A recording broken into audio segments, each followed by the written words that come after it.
How would you express to somebody hatred?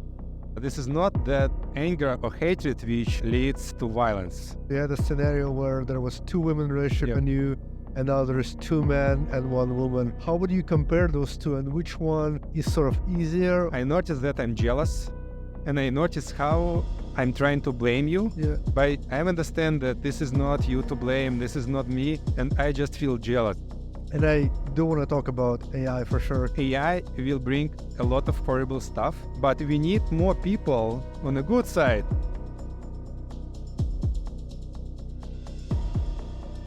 Hey guys, welcome to another episode of Soul to Soul. I have a very special guest today. My guest today is Dima. Dima is a founder of two amazing projects. One of them is handle.ai, which is a robust AI documentation platform backed by Y Combinator. He shares an amazing tips how ChatGPT can help to save you a bunch of time. He also shares what are some of the opportunities in the AI space that you can capitalize on. The second project is emotional tantra. He helps people to get connected to their emotion, to their body, how to process and express such feelings as anger and hatred in a peaceful way without creating any conflict. This is an amazing podcast, and from different angles we explore all things of humanity, and I'm sure we'll give you amazing tools to get with you and to help you to live more fulfilling lives. So please enjoy my conversation with Dima. First of all, thank you for coming. You had an accident, surfing accident. You broke a couple of ribs and still did it. How are you feeling?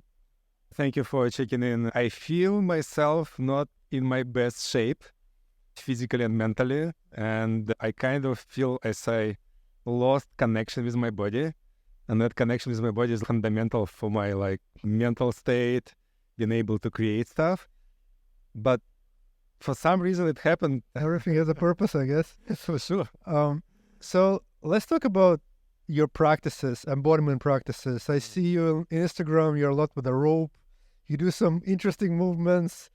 How did that came into your life, and what is it? What role does it play, I guess? Thank you so much for that question. First of all, I need to tell everybody that as a child, I was super mental person. My background was in mathematics, physics, so I was a child which always lose yourself in some mathematical problems. I was pretty disconnected from my bodily sensations, from emotions. There's a lot of funny stories, as for example, as a child, you start to explore connection with girls. And I do remember whenever we speak, for example, about some music or emotions, I always brought some mathematical perspective. All right. And that was not the best things you can speak with other human being. But anyway, and at some moment I have an accident. Probably that was 2008, distant past. I lost my friend in the accident. I was unconscious. That was car accident. And after the situation, I connected with several good psychotherapists, near physicians, and they basically focused myself on that I have very loose connection to my bodily sensation, to my emotions, and that accident was a wake-up call for me, because a lot of neurological stuff started coming up. And they just told me that whenever I don't want to burn myself down, I need to develop my own practice, like walk, nature, hiking, maybe some musical instruments, etc. My first approach was very pragmatic. I was like a robot. Okay, to perform better and not go crazy, I need to do a checklist. Yeah. We all do, yeah. Yeah. I need to have deep conversations, but that was not from my intuition, and from my heart. That was okay, I need to do this. I need to practice deep conversation. I need to practice some embodiment practice, etc., etc., etc. So that started as very pragmatic approach, very pragmatic, very science-based. This is what I loved. And through several years, I started to be kind of in touch with that feeling. Okay, that really works for me. Okay. That really changed my inner state that changes how I think, how I interact with other people, and I just loved what happens. So that was like an experiential. And later on, that basically like, because whenever you feel something as a felt sense, usually your mind start to find some proofs. And whenever you start to research all of modern approaches to mental health, you're going to see that all working approaches in mental health, they also have the bodily connection. Yeah. Connection with your bodily sensation, interoceptive awareness, proprioceptive awareness. And I like, okay, I had that aha moment, and I just started to explore like a lot of different like things, approaches, because we're all different. Mm-hmm. Probably because I'm more like a ADHD type of person.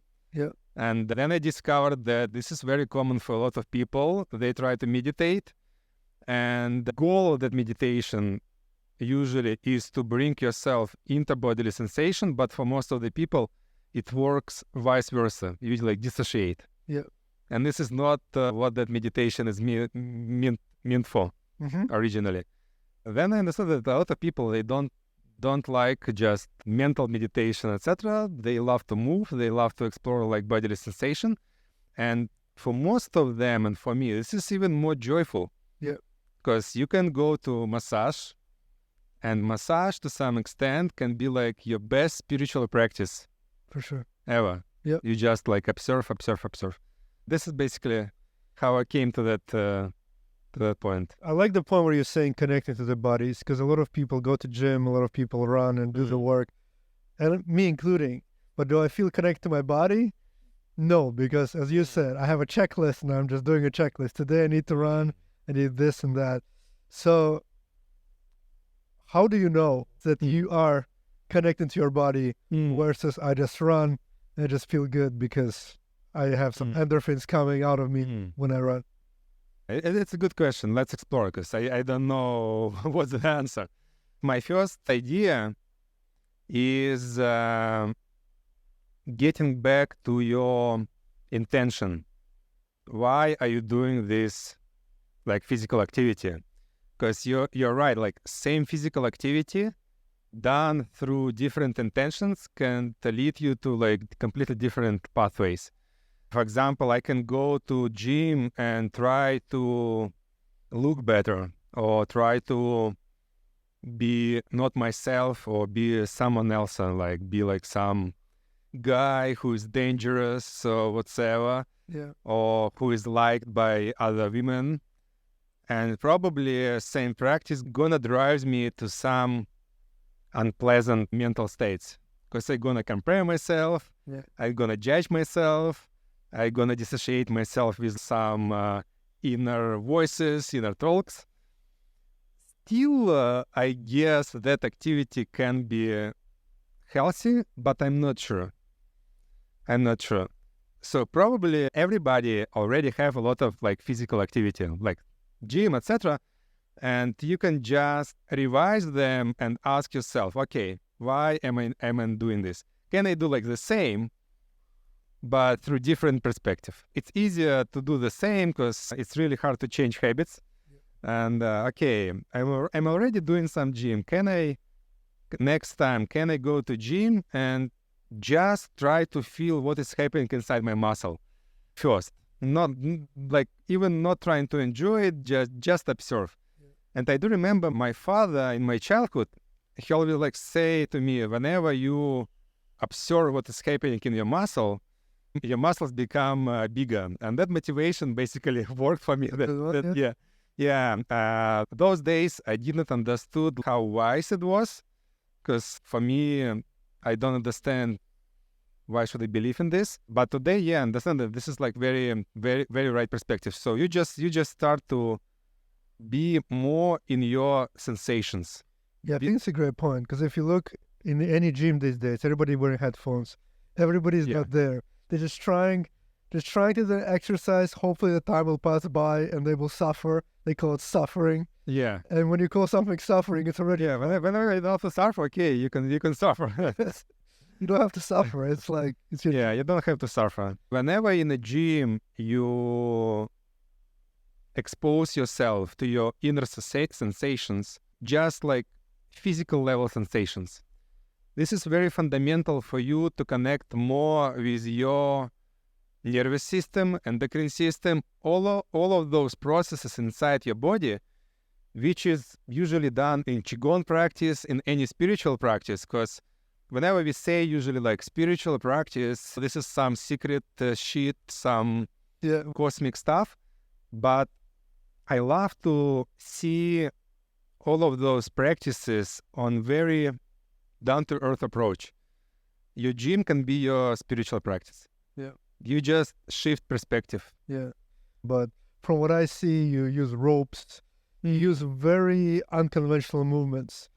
So where did this come from, and why this kind of training? A lot of people I'm inspired by in that field. And this is basically a combination of different approaches. I should mention probably Ida Portal.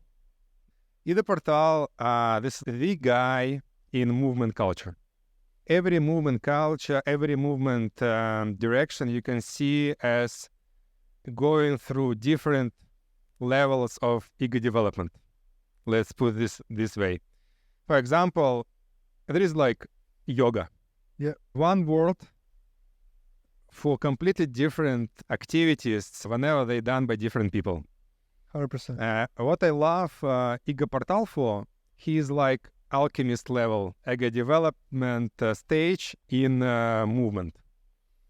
Because in movement, there is so many layers.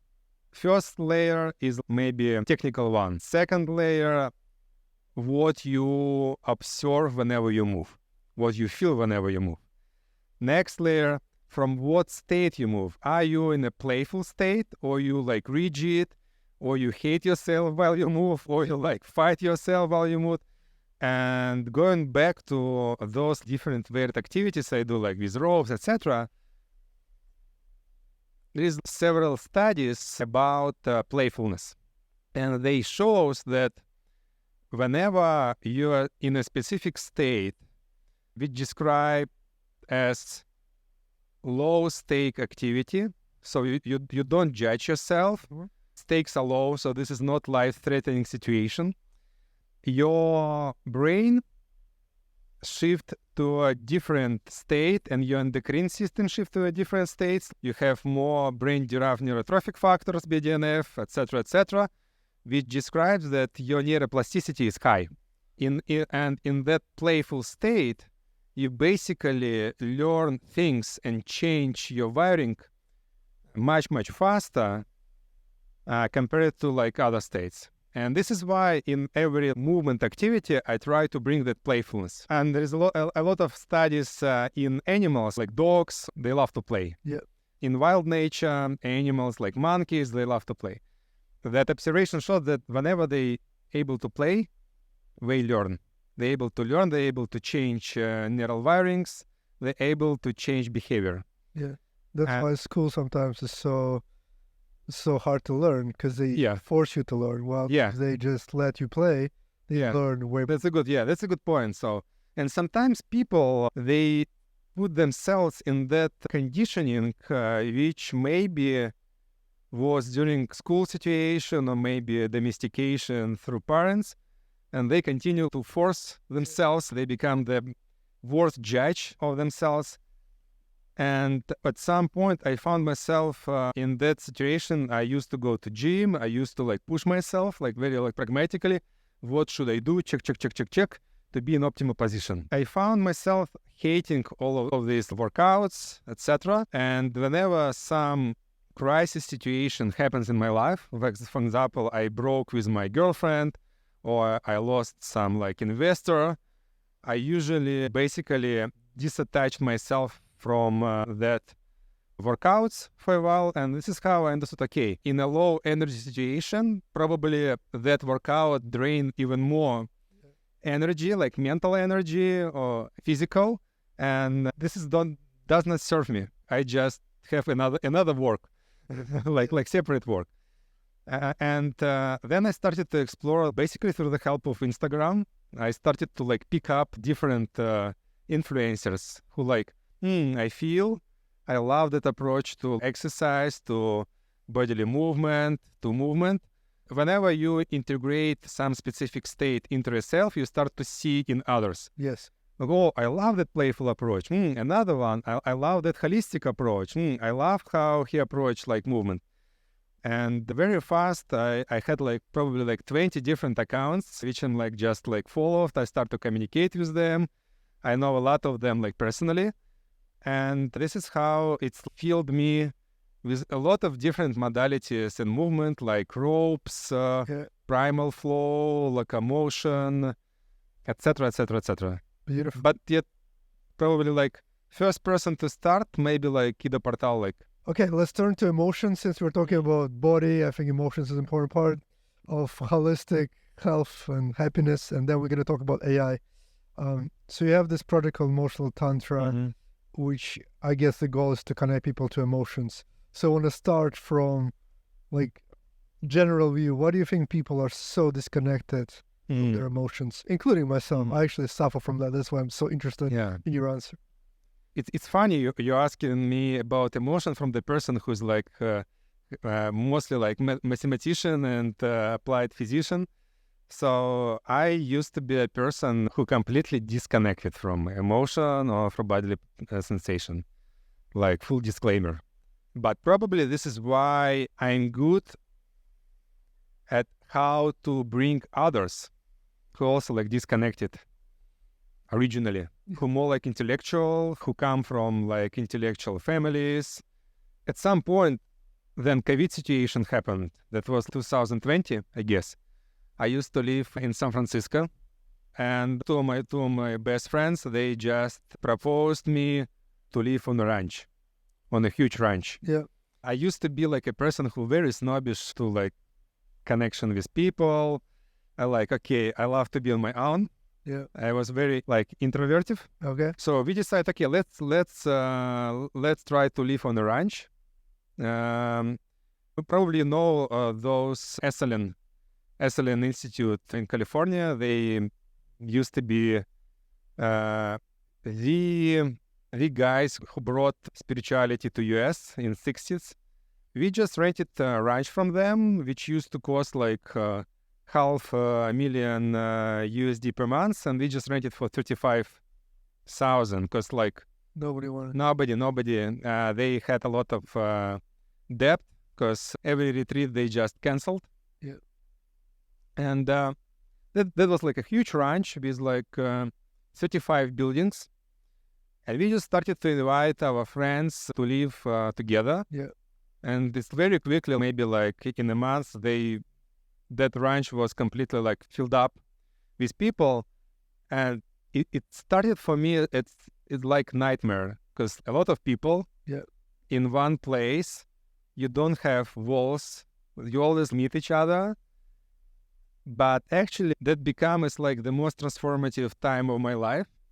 Then I understood how transformative and healing can be just vulnerable, honest connection to another human being. And that was really funny because all of those people who came to the ranch, I used to know them. For example, one of them, Max, he is a venture capital investor from Thunder Valley. And I used to know him like for 5 years before the ranch. And I used to think about him as some just like jerk, like just a person I meet sometimes whenever I need to pitch my startup to an investor. And he is like asshole, nothing to do with him. And probably he thought same about me. But whenever you happen to be in one place and you start to have like dinner every day together, every day you cross walk on, because like a lot of open space over there. You can't pretend that you are somebody else because it's like very drainy to pretend that you like somebody whenever you don't, to pretend that you're not feeling something whenever you don't. And all your inner honest feelings, anger, sadness, they start to come up.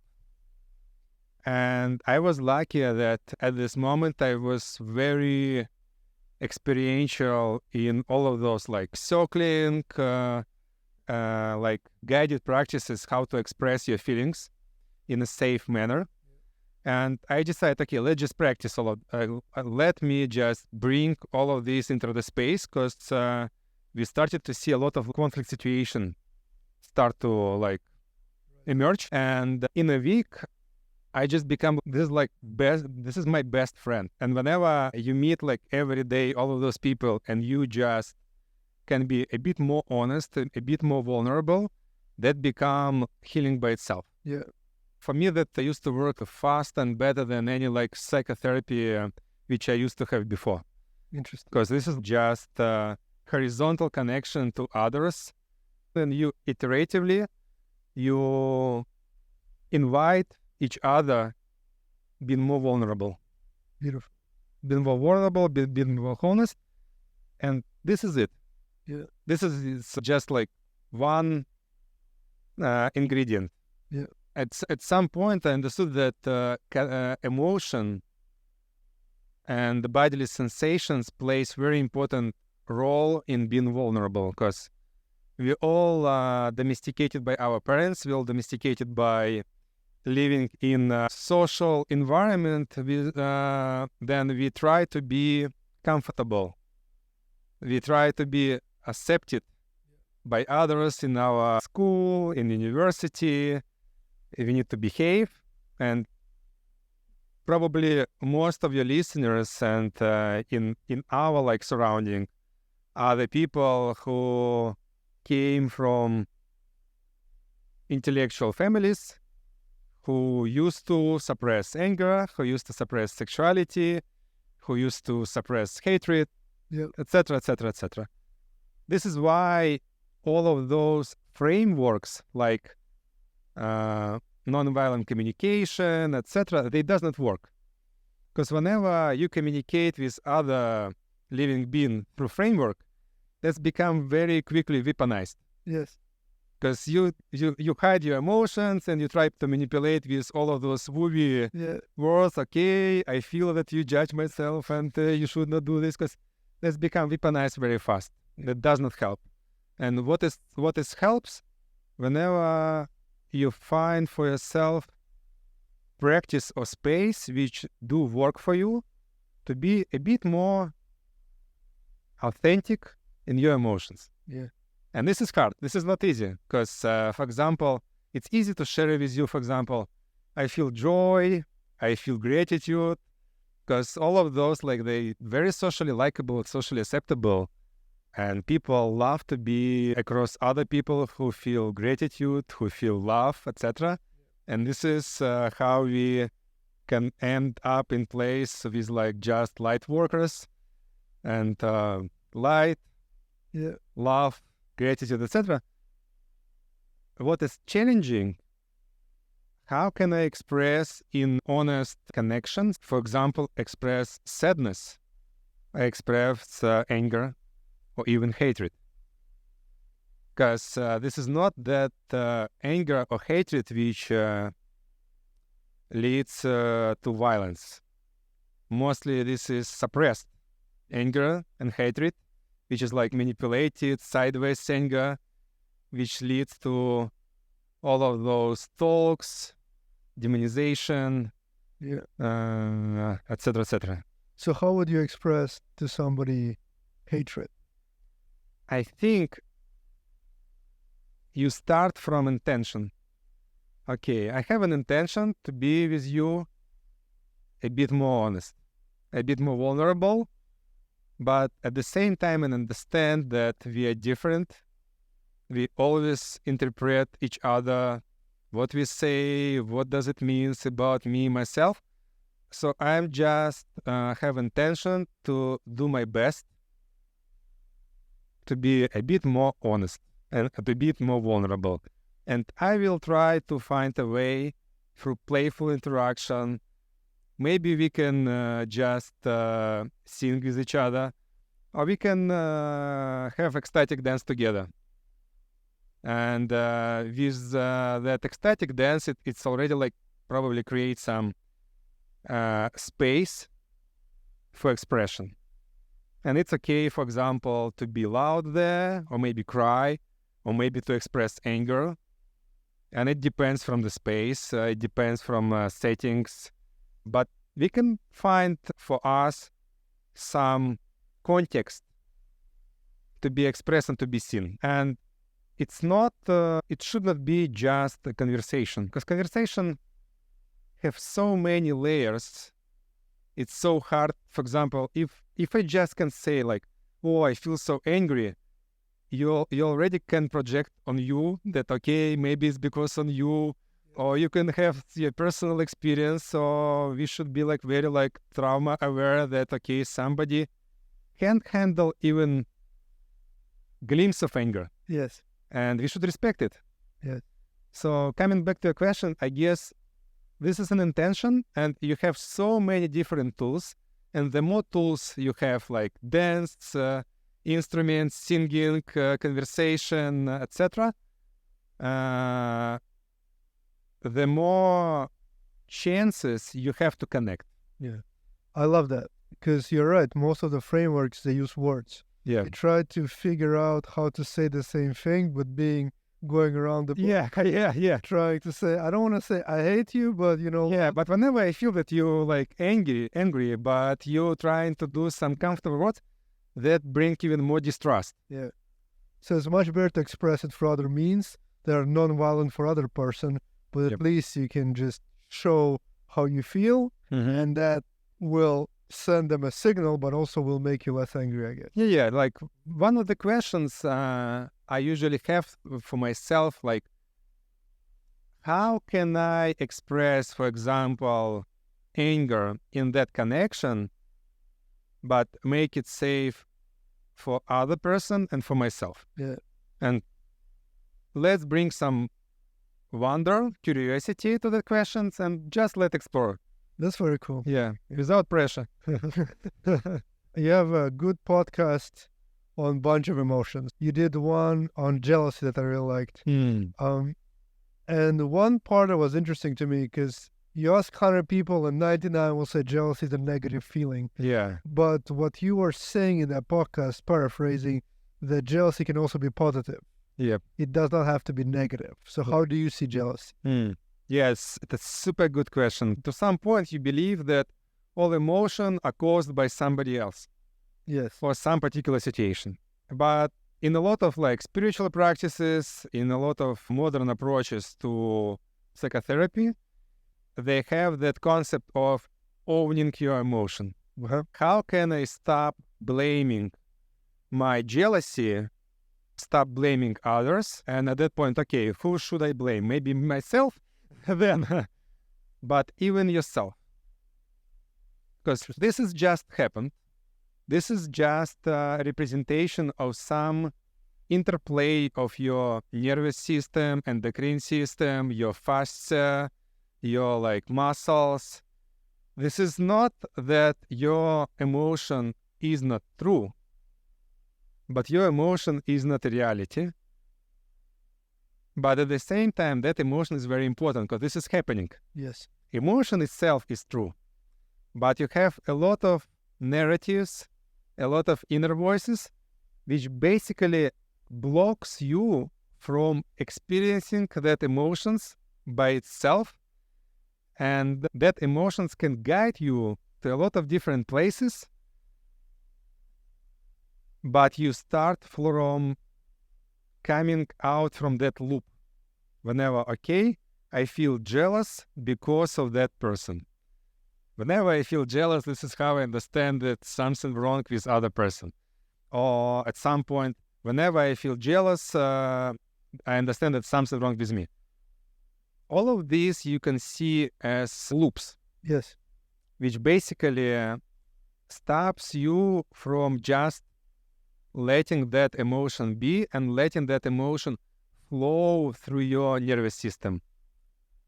Just flow. This is how you can stop judging emotion as good or bad. Because whenever, even if you judge your emotion, okay, let's see something good in that emotion. This is also can be a loophole. Yes. You're justifying You it. justify, yeah. Oh, it's good. Because, or for example, I hate that person. Like you can, okay, I hate that person because he's bad. This is why. Next stage, why am I hating that person? This is so good person. Maybe this is because I'm bad. This is why I'm hating. I can't hate. Can I stop hating that person? This is also just create more hate inside. Yes. Yes. Because you in that worse situation inside yourself, that blocks you just from being in that emotion and let it flow. Yes. This is what we explore in that emotional tantra. There's like so many like meta skills, how you can see what is happening inside you. And jealousy is very good example, because at some point in your psychical development, you're capable notice that emotion inside your body, and this is very physical experience, like interoceptive proprioceptive awareness. You're capable of owning that emotion, and okay, you can notice that your brain try to create narrative that someone else is a bad person. Yeah. Someone else is responsible for emotions. You can notice it, but still own, okay, this is my emotions. Yeah. Nobody to blame, even myself. Yeah. That's This actually is- very good. And at some point, whenever you have already some connection to that relation to that emotion, you can find yourself that at that point, it can become safe to bring that emotion to other person. And whenever I honestly, I can say, okay, I notice that I'm jealous, and I notice how I'm trying to blame you. Yeah. But I understand that this is not you to blame, this is not me, and I just feel jealous. That's very And you can see that can be more already, like more from the state of vulnerability. In that connection, whenever I bring jealousy, that can become even as a bridge to a more deeper connection with you. So this is how you can see jealousy not as a destroyer of relationship, but maybe it can become the most vulnerable moment in your relationship, so you can be more honest, more vulnerable, and that can bring a very good conversation. Yeah. Because a Yep. lot of it jealousy is because something is untold. Yep. That you don't understand something. Something is there that you cannot process. So you try to find answers yourself. Told and you play hide and seek. Yeah. Hide and seek, blame others, blame yourself. So you are in a polyamorous relationships. Yep. Which is like the, I guess, structure where jealousy can be very evident. For many people would say, wow. Yeah. So you have a partner and you have another partner. So there's three of you in this relationship. Yep. And me thinking from my unexperienced mind, that would be if my wife had another man in her life, even though we would have great relationship, I would be accepting at some point. I would be like, am I good enough? Because there's somebody else. So how do you navigate this situation? Yeah, it's a good question. Yeah, I should bring a bit more context that I used to be in a different relationship. So at some point in my life, I used to be in a relationship with two women and me. Today, this is like two men and one woman. And that basically felt sense and experience, my prior experience, for sure helped me. For sure helped me to relate and to be able to take perspectives. Because at some point of my life, I understood how I can love many people. And this is not a competition. And this is not kind of game to be like better or worse. And intellectually, I have that bridge. But anyway, in that current relationship, I experienced a lot of jealousy. So I did experience jealousy, and for me, that was very important at some point to notice that I can experience jealousy, because to some point of my life, I was downplaying jealousy, as a lot of people do, because in cultural hypnosis, there's like a lot of beliefs that to feel jealous is like weak position. Yeah. And Never to feel angry. yeah, feel angry because you need to be like such stoic, calm, especially in that man culture. You need to be like entrepreneur who's like manage his emotions well. And to feel jealousy is like very weak. And this is why usually a lot of people, they reject feeling jealousy. They like hide jealousy from themselves. But you're right, whenever you hide something, that's gonna manipulate you. Yes. That's gonna manipulate you for sure. And that current relationship was not easy for me, because I do have probably some child adaptation. I'm the only child in my from my parents. Yeah, that's exactly what I thought, because I'm also the only child. And if Yeah. all attention is on you. It's Yeah. very hard for you to like, okay, now we have to share. Yeah. Even when I had kids, it was like my wife would take attention from me to my kids, and at some point I would feel like, wow. Yeah, in a lot of families, this has become a problem. And you have to adapt. You either adapt or you fail, I guess. But I had to accept now, like, okay, this is normal, and this is just an emotion that I feel, and it is okay. But with this relationship, when you have other person in your relationship that you chose to be, that is very interesting. Yeah. And as you said, you feel jealous. This is how you feel, and you're super lucky in your relationship whenever you can bring it up. Yeah. And you can imagine nightmare whenever you feel jealousy, and you can't even speak about this. In that relationship, I was lucky that I'm really deep in emotions, and this is like just my personal practice. And my partners, they're like super open, very receptive, and very open to discuss all of those situations whenever happens. So that become like a playground to experience all of this and express. But that was not easy. I had so many situations whenever I feel myself as a child who is not getting attention from loving mother, and that attention goes to somebody else. And usually it's okay whenever you are resourceful, you have like your work is in a good shape, but I saw whenever you are not resourceful, for example, whenever you are sick, then you become very fragile to those like child adaptation, as they call them, or like child trauma. Yeah.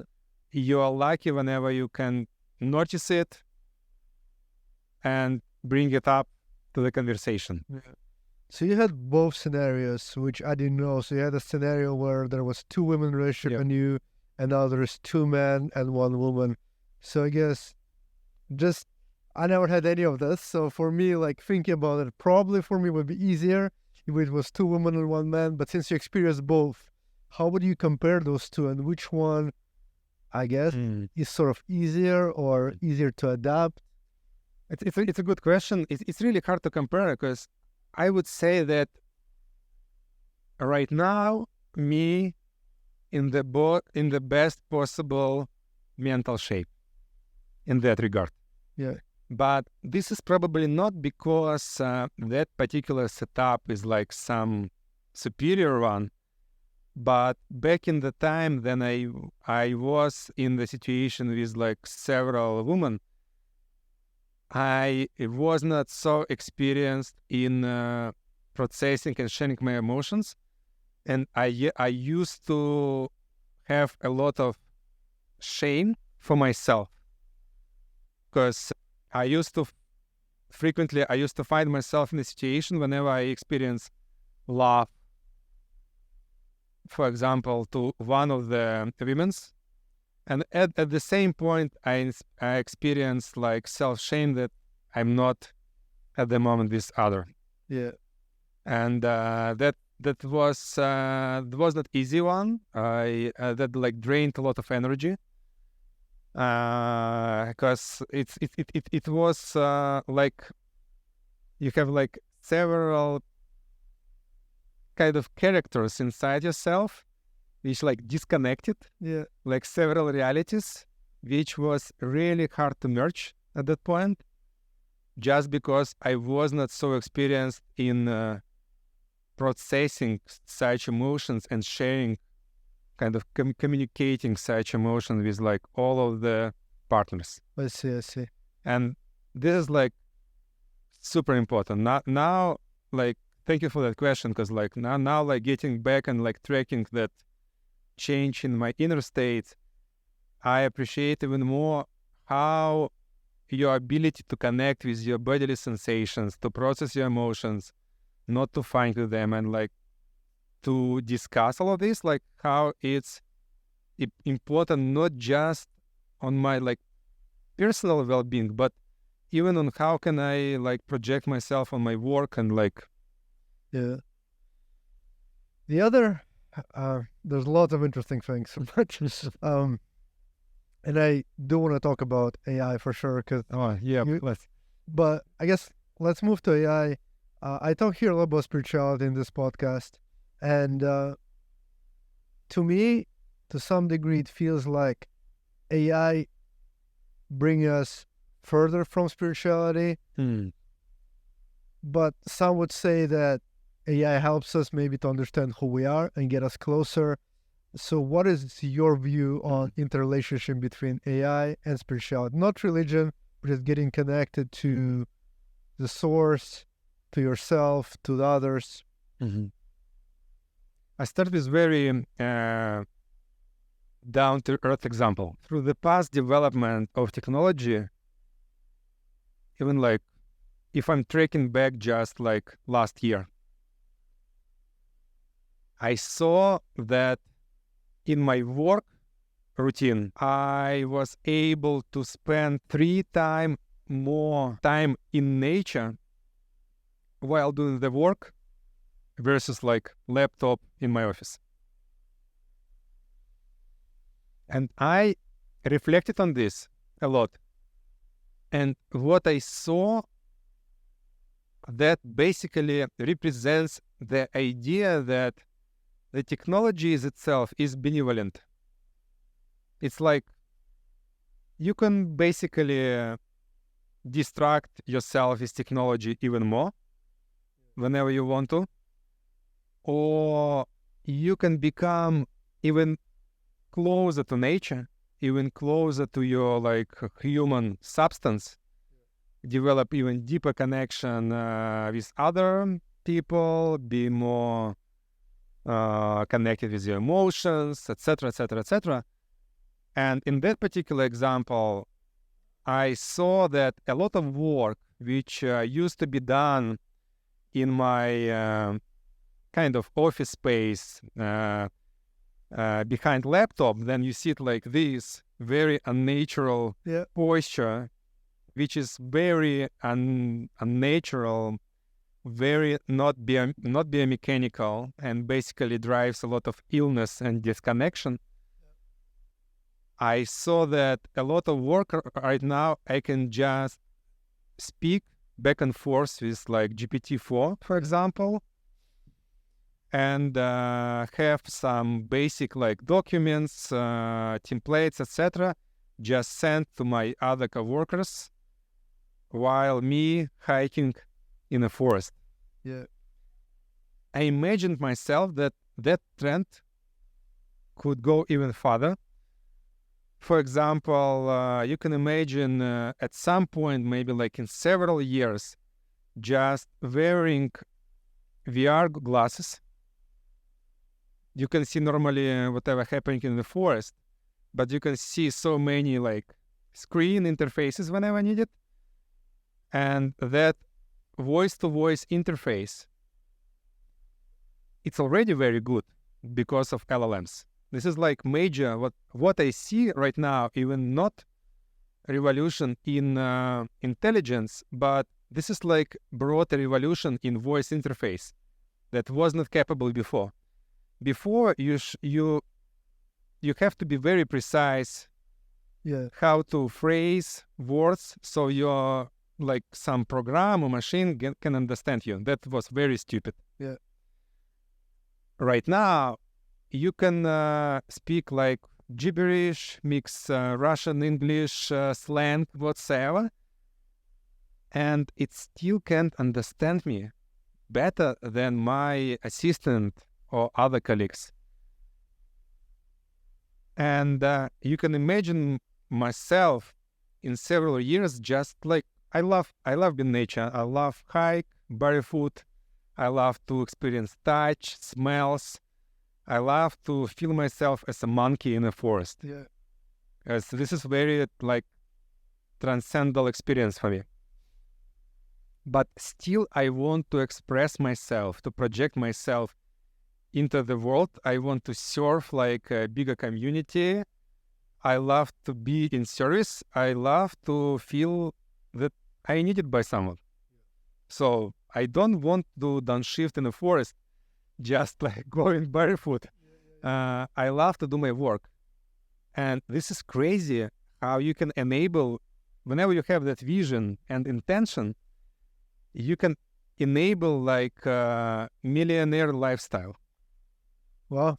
So you use GPT as a voice, which is something that... I used GPT-4 as a voice interface to brainstorm ideas. For example, I have podcast.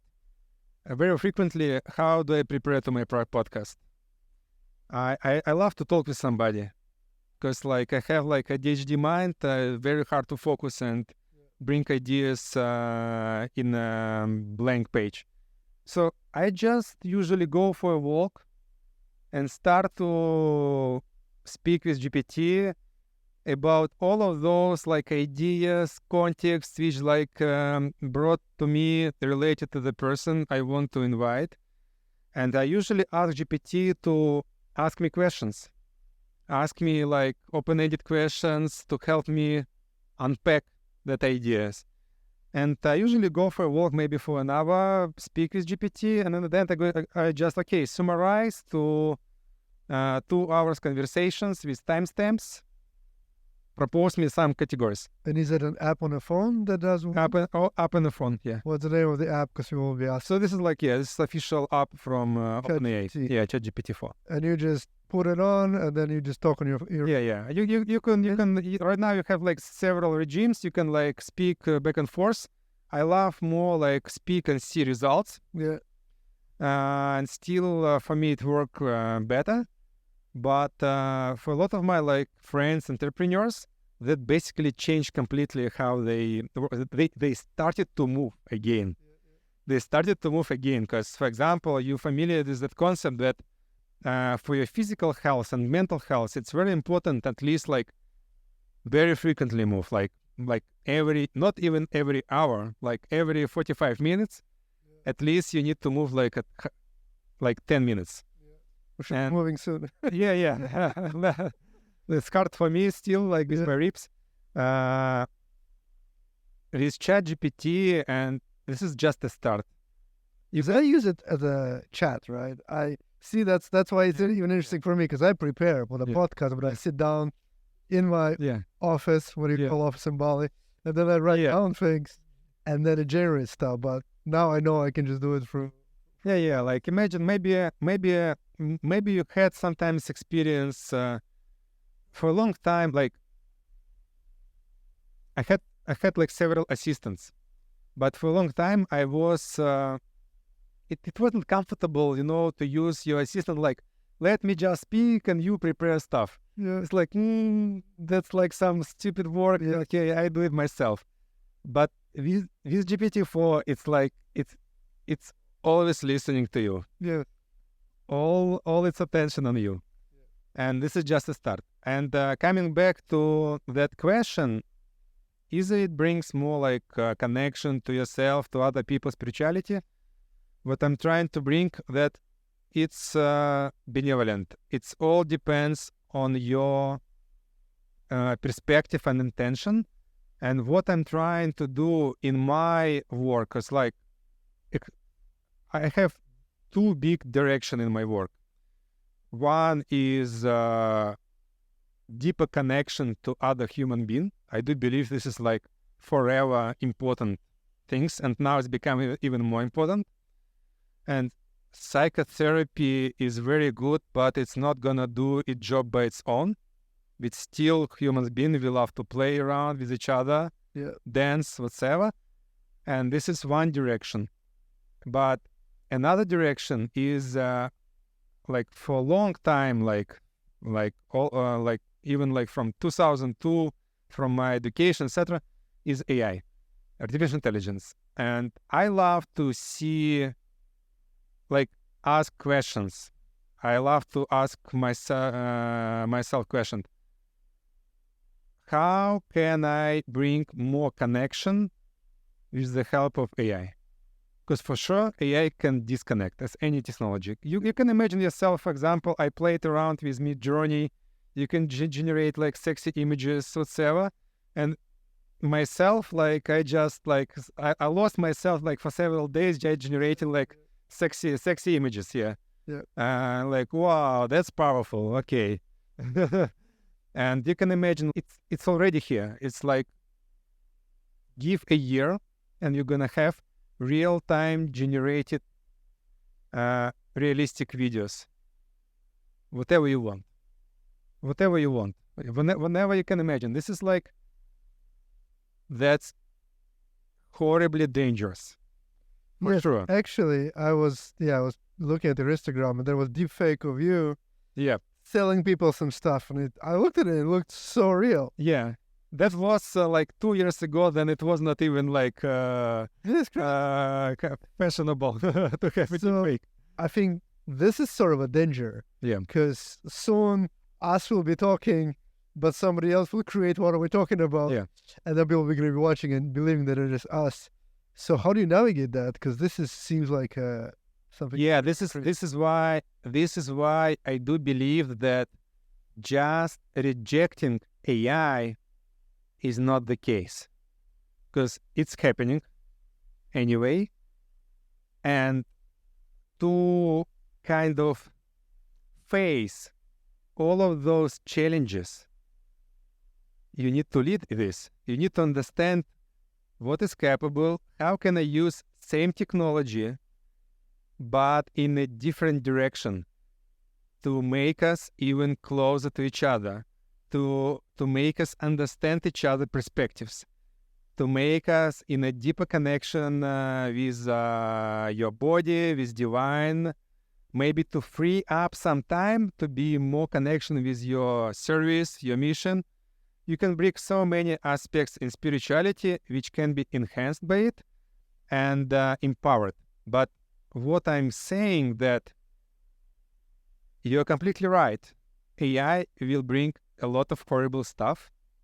So this is basically amplifier. Yeah. But we need more people on a good side.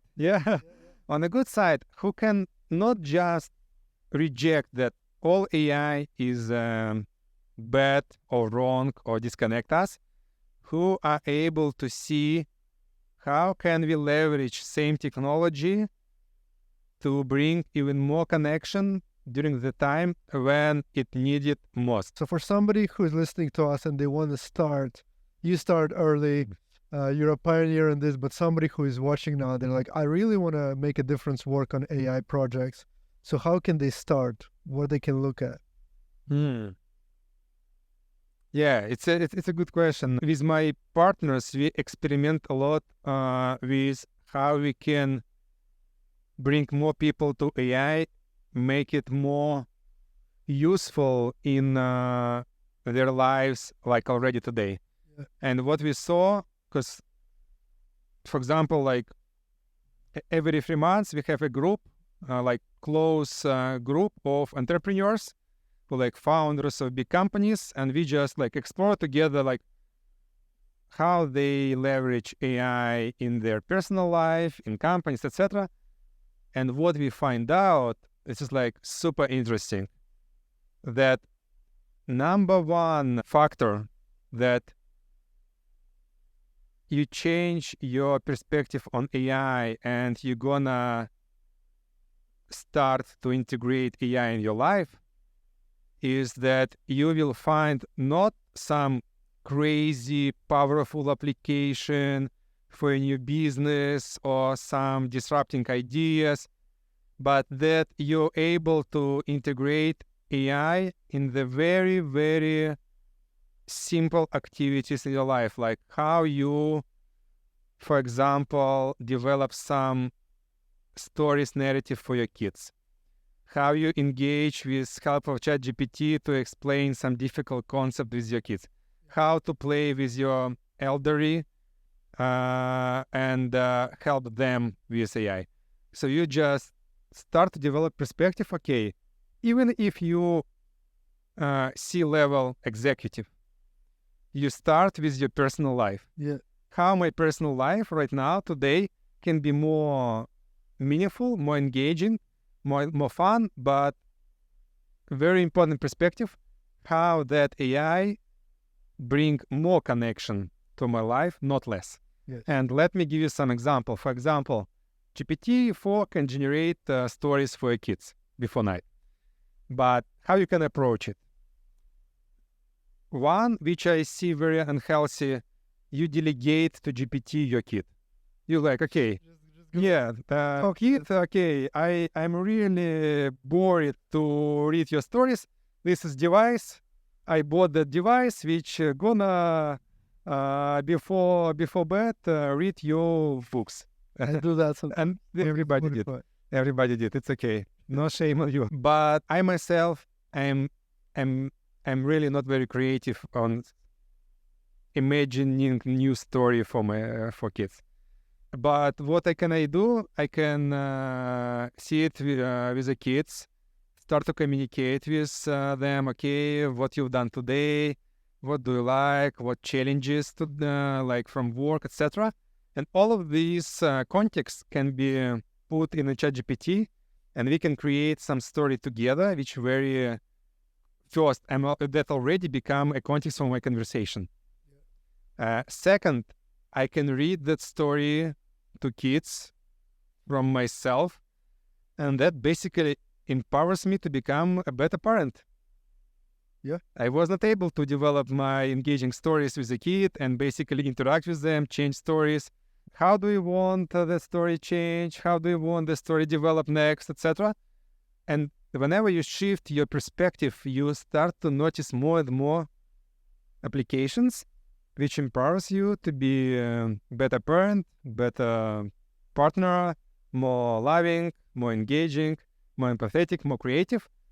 And this is how I believe that in the long term can bring more people on a side which are directly benefited from AI, enrich, empower their lives, and collectively drives that AI development not to the dystopian scenario. Yeah.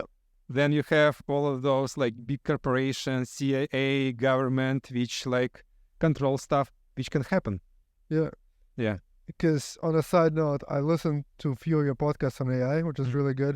And one you were discussing was one guy about utopian school. Yeah. That like school of the future, there's no teachers. And I'm like, yeah, but wouldn't it be better if teachers would get inspiration from, let's say, that and become better teachers?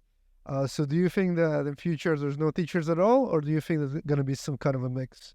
Yeah, it's a good question. What I imagined first that today in Nigeria, for example, you just don't have teachers for a lot of kids, and you don't even have those who can be just like kind, compassionate coach. Yes. Unfortunately. Yes. But what I do believe in ideal scenario, teacher can be like a connection point, like he can engage, he can be a coach, he can focus on how to support, but that AI agents, we already, like, I have a lot of friends who developing educational products. And what we have seen in terms of technicality, it's already outcompete like best of the best teachers in terms of the speed, how fast students get some specific concept. And I guess that should be delegated for sure, because imagine how many kids globally have basically connection to best of the best teachers. Maybe like in US, maybe in some outliers like here, but this is not common. And the more kids gonna receive just common level of good education, the better. And what is more important, what I have seen, that most of the development and discussion right now focus that, okay, cost of intelligence is going to zero. But what I've seen already, whenever you communicate with GPT-4, I can say that not even cost of intelligence, but also compassion, kindness, empathy, which is very super important for healthy human development. Yes. And how many kids have that ability to receive kindness, compassion, and empathy? I'm sure not all of them. Even if they have like human being nearby. But what I see that AI in a good scenario can be a moderator, or like facilitator, like enhancer. Yes. It should not eliminate like human connection, but it can kind of. It's really strange to say, but it can make it more human.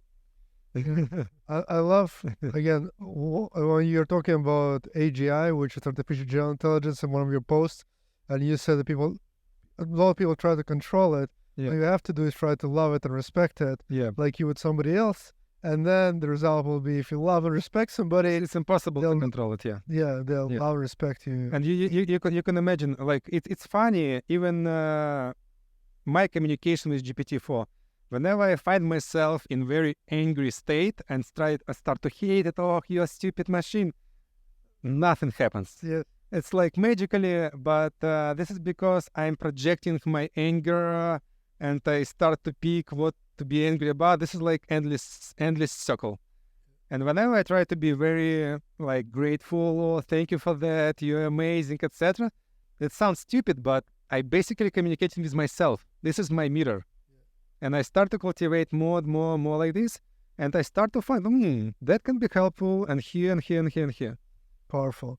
I think we could talk about AI all day, so probably we should do part 2. But the last question I ask everybody who comes is, according to Dima, how to live a happy and fulfilling life? I would say that is just to be with your feeling and let everything be. Not trying to pursue happy life, because it's strange, and I love to invite some reflection on this. But whenever you try to be in very specific happy life, happy states, that by itself can become a curse. Like, oh, I'm not still happy. This is not that specific optimal state. Oh, I'm so unhappy because I'm not happy. And for myself, I usually answer for me, because for everybody it's different. How can I be more connected to myself, to my feeling, and be able to share with other human being and be a bit more honest and being more vulnerable? Whenever I'm unhappy, just to say I am still sad, etc. Beautiful. Thank you, Dima. It was amazing. Thank you so much. I enjoyed a lot the conversation. Please, guys, like and subscribe, and who knows, maybe AI will talk to you in the future. Bye-bye. Maybe it's already AI. Yes, probably already. Who knows? You never know. The deepfake.